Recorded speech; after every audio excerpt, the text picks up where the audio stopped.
Subscribe করুন হালাল IT tutor চ্যানেলটি এবং বেল আইকন চেপে রাখুন নতুন ভিডিওর খবর পেতে। মেহেরবানি করে ইসলামের নিষিদ্ধ কাজে গ্রাফিক্সকে ব্যবহার করবেন না।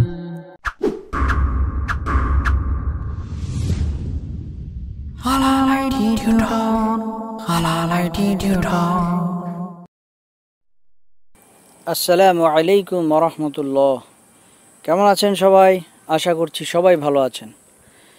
আজকে একটা গুরুত্বপূর্ণ বিষয় নিয়ে আলোচনা করব, সেটা হচ্ছে মার্কেট প্লেস এবং চাকুরির সমীকরণ।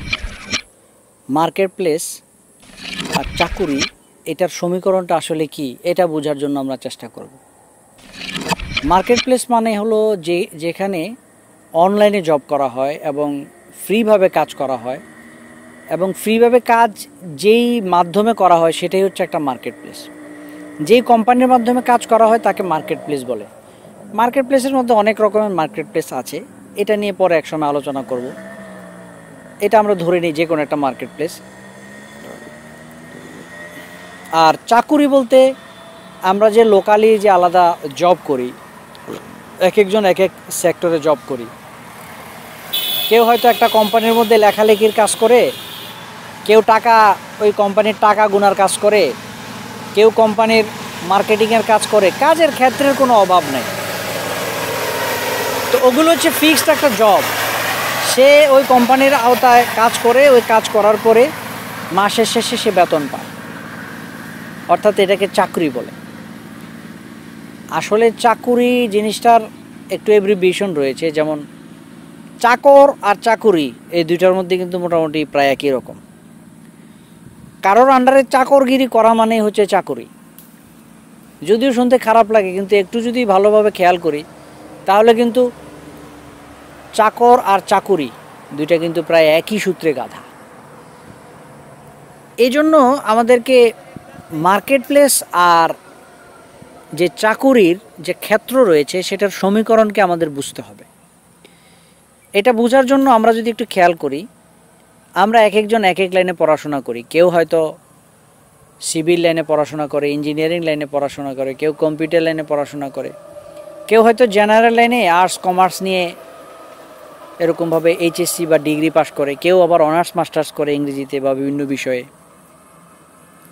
তো এক একজন এক এক বিষয়ে পড়াশোনা করার পরে একটু খেয়াল করে দেখবেন, বেশিরভাগ লোক যারা যে লাইনে পড়াশোনা করে ওই সেক্টরের কাজ সে কখনোই করে না। যে লাইনে সে পড়াশোনা করেছে সে ওই লাইনে কাজ করে না, ওই লাইনে জব করে না। যে কোনো একটা জবের মধ্যে জব পেলেই ঢুকে যায়। তো গদবাঁধাভাবে সে পড়াশোনা করে, একটা লোক অনেক পড়াশোনা করার পরে সে ওই আশায় পড়াশোনা করে। অনেকেই, সবাই একরকম না, অনেকের মধ্যে ভিন্নতাও আছে। তো পড়াশোনা করার মাঝখানে সে চিন্তা করে, আমি তো পড়াশোনা করছি, পড়াশোনা করার পরে আমি চাকরি করব, চাকরি করে আমি আমার ফিউচারে আমি আমার জীবিকা নির্বাহ করব, এটাই আমার একটা প্ল্যানিং। কিন্তু কখনো এটা চিন্তা করে না যে আমি এই পড়াশোনাটাকে আসলে এই কাজে ব্যয় করতে পারবো কিনা এবং এটার দ্বারা আমার কি বেনিফিট হবে। যে ইঞ্জিনিয়ারিং পড়ছে, সেই ইঞ্জিনিয়ারিং লাইনে পড়াশোনা করে এটার উপরে সে কিভাবে আরও উপরের লেভেলে যাবে, এটার উপরে কাজ করবে, এটা অনেকেই জানে না বা এই লাইনে কাজ করতে পারেও না। সে কম্পিউটার ইঞ্জিনিয়ারিং পাস করেছে, সে কম্পিউটারের সার্ভিসিংয়ের কাজে লেগে গিয়েছে, কম্পিউটার ঠিকঠাক করতেছে, কম্পিউটার অ্যাসেম্বলিং করতেছে, এই কাজে লেগে গিয়েছে। আবার অনেকে কম্পিউটার ইঞ্জিনিয়ারিং পাস করে বিভিন্ন পণ্যের মার্কেটিং করতেছে, সে প্রচণ্ড রৌদ্রের মধ্যে বাইরে বাইরে ঘুরতেছে, মার্কেটিং করতেছে। তো এই যে চাকুরির যে সমীকরণ, এটার সাথে যদি ফ্রিল্যান্সিংকে মিলাই, এটার সাথে যদি মার্কেট প্লেসের কাজকে মিলাই, এটা সম্পূর্ণই ভিন্ন। এটা ভিন্ন এরকম, একজন লোকের যদি যোগ্যতা থাকে, সে যদি যোগ্য হয়, তাহলে সে তার যোগ্যতাকে নির্দিষ্ট একটা সেক্টরের উপরে সে যোগ্য হতে হবে মার্কেট প্লেসে কাজের জন্য। এবং মার্কেট প্লেসে কাজের জন্য যেই লাইনে যোগ্য হবে সে ওই লাইনেই কাজ করতে পারবে। ওটার বিশাল ক্ষেত্র রয়েছে। একটা কাজের সেক্টরের মধ্যে হাজার হাজার কাজের পরিধি রয়েছে, হাজার হাজার কাজের পরিধি। ওয়েব ডেভেলপিং যদি ধরি, ওয়েব ডেভেলপিং এটা একটা কাজের ক্ষেত্র। এটার যে কত হাজার হাজার পরিধি রয়েছে কাজের, এটার কোনো সীমা পরিসীমা নেই, প্রচুর কাজের পরিধি রয়েছে। যে কোনো একটা পরিধি নিয়ে কাজ করলে সে প্রচুর কাজ করতে পারবে। গ্রাফিক ডিজাইনিংয়ের পরিধি ব্যাপক রয়েছে, প্রোগ্রামিংয়ের পরিধি ব্যাপক রয়েছে।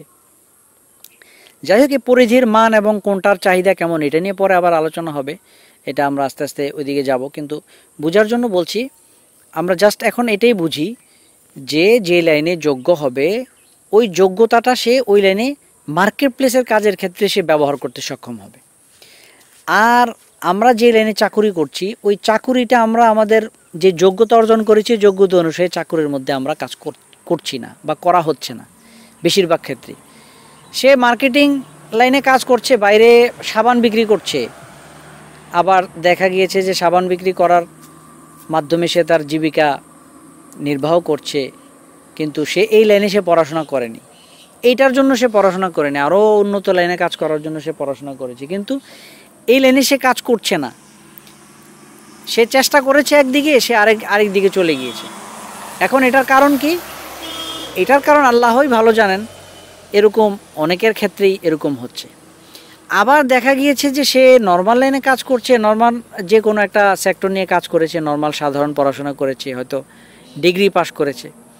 সে গতানুগতিকভাবে মার্কেট প্লেসের কাজ কীরকম? লোকাল মার্কেট প্লেস মানে হচ্ছে দেশের, যেমন একটা পণ্যের সে ডিলারশিপ নিয়ে পণ্যের মালিক হয়ে গিয়েছে, উদ্যোক্তা হয়ে গিয়েছে, এই লাইনে কাজ করছে। তো সেও দেখা গিয়েছে যে অনেক স্ট্রাগল করার পরে সে এই লাইনে একটা অবস্থায় চলে গিয়েছে। তো মার্কেট প্লেস এবং যে চাকুরির যে পরিধি এবং সমীকরণ, এটা যদি আমরা বুঝি তাহলে আগে থেকেই আমি যোগ্যতা অর্জন করার পরে অযোগ্য জায়গা যাতে আমার কাজ না করা লাগে, এই জন্য এটা সমীকরণকে আমার বুঝতে হবে। এটা সমীকরণ যখন আমি বুঝবো তখন আমি আমার কাজের ক্ষেত্র এবং কাজের পরিধি এটাকে আমি অ্যাপ্লাই করতে সক্ষম হব। এখন আমার কোনো প্ল্যানিংই নেই, আমি কাজ করছি, কোথায় কাজ করব, আমি এটার প্রয়োগ ক্ষেত্র কি, এটার ব্যাপারে আমি নিজেই জানি না। তো না জানলে আমি কিভাবে কাজ করব? না জানলে আমি কিভাবে আমার ফিউচারে আমি আমার অবস্থাকে তৈরি করব? এই জন্য মার্কেট প্লেসের এবং চাকুরির পরিধি সম্পর্কে আমাকে চিন্তা করতে হবে এবং অবশ্যই আমার যোগ্যতা যাতে আমি সঠিক স্থানে ব্যয় করতে পারি সেটা খেয়াল করব। একটা লোক দেখে যে 6 মাস একটা কাজের উপরে প্র্যাকটিস করে সে শিখেছে, এখন এই 6 মাসে সে অনেক ভালোভাবে প্র্যাকটিস করেছে এবং আল্লাহ তাআলা তাকে সুযোগ করে দিয়েছে, আল্লাহ তাআলার মেহেরবানি হয়েছে, সে অনেক ভালো শিখেছে, সে এই লাইনে কাজ করছে, অনেক ভালো ভালো কাজ করছে, অনেক বড় বড় প্রজেক্টে কাজ করছে। এখন যে প্রজেক্ট দেয় সে তো একটা সমস্যা নিয়ে আসে, এখন সমস্যা সমাধানের জন্য সে বসে আছে। মার্কেট প্লেসে যারা কাজ করে, যেমন আপনি বসে আছেন, তা আপনি বসে আছেন মার্কেট প্লেসের এই ক্লায়েন্টের সমস্যা সমাধানের জন্য, তো আপনিও কিন্তু প্রথমে সমস্যার সমাধান করেছেন। সমস্যার সমাধান করার কারণেই এখন অন্যের সমস্যার সমাধান করার অবস্থা এবং যোগ্যতা আপনার মধ্যে পয়দা হয়েছে, কারণ আপনি তো সমস্যা নিয়েই ছিলেন সবসময়। যখন আপনি প্র্যাকটিস করেছেন তখন তো আপনি বারবার খালি সমস্যা নিয়ে ঘাটাঘাটি করেছেন, প্রবলেম সলভ করার কাজে আপনার সময়কে ব্যয় করেছেন। তো সমস্যার সমাধান করতে করতে করতে করতে এখন সমস্যা আপনার কাছে কোনো সমস্যাই মনে হয় না। এখন ক্লায়েন্ট আপনার কাছে পণ্য নিয়ে আসছে, বলছে যে আমার এই পণ্যটা যাতে ভালো সেল হয়, এটার জন্য এটা যাতে বুস্ট হইতে পারে এবং এটা দেখার সাথে সাথে যাতে সবাই আমার পণ্যটা কিনে নেয়, এরকম একটা ভিডিও তৈরি করে দাও। তো এখন ক্লায়েন্ট যখন এই কথা বলে এসে, তখন এই পণ্যের আগামাথা কিছুই জানি না, এই পণ্য কিভাবে কাজ করে, কি করে না করে, এগুলো কিছুই জানা হয় না। তো যখন মিটিং হয় তখন খুব মজাদার একটা অবস্থা তৈরি হয়। এগুলো নিয়ে ডিটেলস আমরা ইনশাল্লাহ পরবর্তীতে আলোচনা করব। কাজের অভিজ্ঞতার যে সেক্টর আসতেছে, সিরিজ আসতেছে, এগুলোর মধ্যে ডিটেলস আলোচনা করব ইনশাল্লাহ, অনেক ফায়দা হবে আপনাদের। আর এরকম ভিডিও আসলে আপনারা চান কি চান না এরকম জানাবেন, না জানালে তো আসলে আমি উৎসাহ পাই না। আর আপনারা যদি এগুলো শেয়ার না করেন, এগুলো যদি এরকমভাবে ইউটিউব যদি প্রমোট না করে, তাহলে তো আমি আগ্রহ পাই না। এখানে তো আর অ্যাড মনিটাইজেশন করা নাই যে মনিটাইজেশনের মাধ্যমে আমি এখান থেকে আর্ন করব।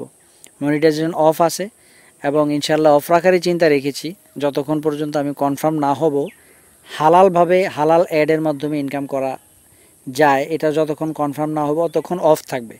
হ্যাঁ, ডোন্ট ওয়ারি। তো এই জন্য আপনারা এগুলো শেয়ার না করলে, আর আপনারা কী ধরনের ভিডিও লাগবে এগুলো আমাকে যখন আপনারা পরামর্শ দিবেন তখন আমি বানাতে উৎসাহ হব এবং আপনারা বেশি বেশি শেয়ার, কমেন্টস এবং এগুলোর মাধ্যমে আমাকে যখন ইন্সপায়ার্ড করবেন তখন আমি হয়তো সময় দেওয়ার জন্য আমি আরও বেশি আগ্রহী হব। এই জন্য ব্যস্ততা থাকে, ব্যস্ততার মাঝে সময় বের করতে হয়। কারণ আমি যেই জিনিস ফেস করেছি, আমি যে কষ্ট পেয়েছি, সময় বেশি দিতে হয়েছে, এরকম যাতে আপনাদের না দিতে হয়, এই জন্য আমার এই ক্ষুদ্র প্রয়াস। তো এই জন্য এগুলো সিরিজ আসবে ইনশাল্লাহ, ক্লায়েন্টের সাথে কাজ করা অবস্থায় কী কী এক্সপিরিয়েন্স হয়েছিল। তো যেটা বলছিলাম, তো যখন ক্লায়েন্ট জিজ্ঞাসা করে যে এই পণ্যের একটা ভিডিও তৈরি করে দাও, তখন এইটা পণ্যের কিছুই জানি না, শুধু ক্লায়েন্টকে বলি যে এটার সাবজেক্ট বলো। সাবজেক্ট বলি এই জন্য, কারণ এটা হালাল হারাম হতে পারে, হারাম পণ্য হতে পারে, এটা জানার জন্য। তো হালাল পণ্য যখন হয়ে যায়, পণ্য সম্পর্কে এগুলো কিছুই কেমনে কী করে কিছুই জানি না। স্ক্রিপ্ট তৈরি হয়, স্ক্রিপ্ট তৈরি করার পর স্ক্রিপ্টের সাথে কোনটা কী আসবে, অ্যানিমেশনের কোনটা সিন আসবে, কোনটা কালার কম্বিনেশন কী আসবে, ব্র্যান্ডিং কালার কী হবে, সব আলহামদুলিল্লাহ অটোমেটিক আসতে থাকে। তো এখন এটা তো আসলে মুখে বলার জিনিস না, এটা প্র্যাকটিসের মাধ্যমে আসে। এই জন্য মার্কেট প্লেস এবং চাকরির আমাদের যে সমীকরণ, সেটা বুঝে আমরা আমাদের ফিউচারকে তৈরি করব, তাহলে ইনশাআল্লাহ আমরা অনেক বেশি বেনিফিটেড হতে সক্ষম হব। তাহলে পরবর্তী ভিডিওতে আবার এরকম আরেকটা টপিকস নিয়ে হাজির হব ইনশাআল্লাহ।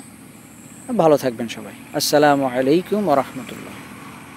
আজকের লেসনটি এই পর্যন্তই ছিল। আশা করছি সকলের কাছেই লেসনটি ভালো লেগেছে। এই লেসন থেকে আপনি কি শিখতে পেরেছেন এবং আরও কোনো মতামত থাকলে অবশ্যই আপনার মূল্যবান মন্তব্য কমেন্ট করে জানিয়ে দিন। ইনশাআল্লাহ পরের ভিডিওতে আবার দেখা হবে।